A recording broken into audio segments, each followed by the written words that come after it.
Welcome back to Life Be Lifing. Let me ask you something. Have you ever walked into a family gathering and felt tension that nobody acknowledged? Nobody was yelling, nobody was arguing. Everyone smiled, everyone spoke, but something felt off. You couldn't explain it, you could just feel it.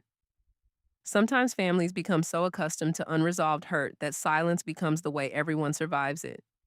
Families aren't only shaped by what happens, they're also shaped by what never gets addressed.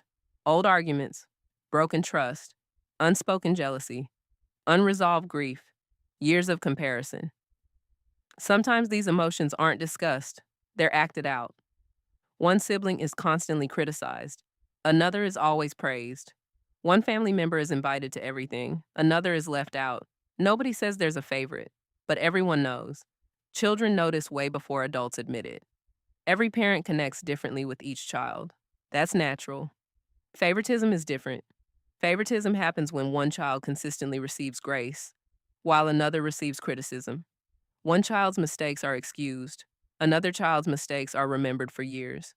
One child feels celebrated, another spends their life trying to earn the same acceptance.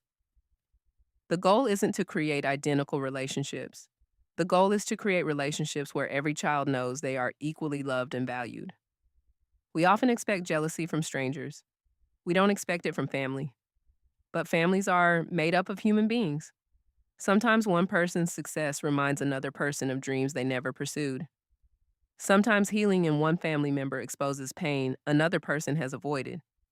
Sometimes growth changes relationships. Instead of celebrating one another, competition quietly takes over. People stop clapping for each other. Support becomes comparison.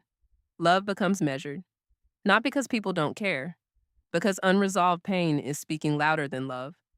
Not every family expresses anger directly.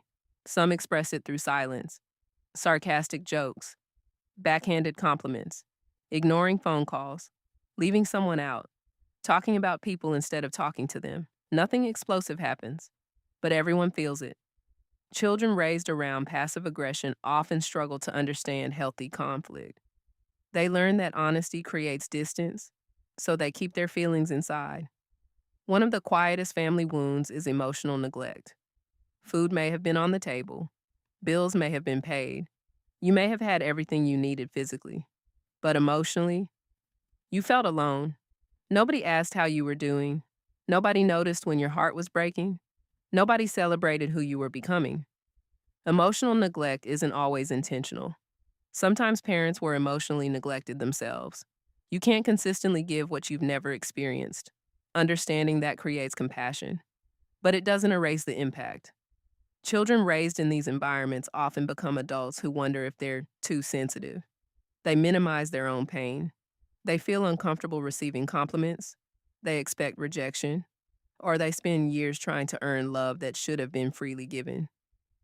Healing begins when we understand that comparison, favoritism, emotional neglect, and passive aggression were family patterns. They were never measures of our worth.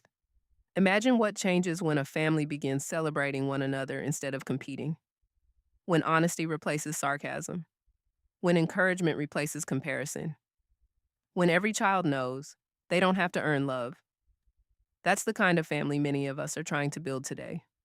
Not perfect, just healthier than the one we inherited. Before we end today, I'd like you to reflect on this question. Growing up, did you feel accepted for who you were or compared to who someone else wanted you to be? Sit with that this week, because comparison often steals peace, but understanding helps us reclaim it. Until next time, take care of yourself, take care of each other, and remember, the family you came from may explain your story, but it doesn't have to write your future. Healing begins when understanding turns into intentional change.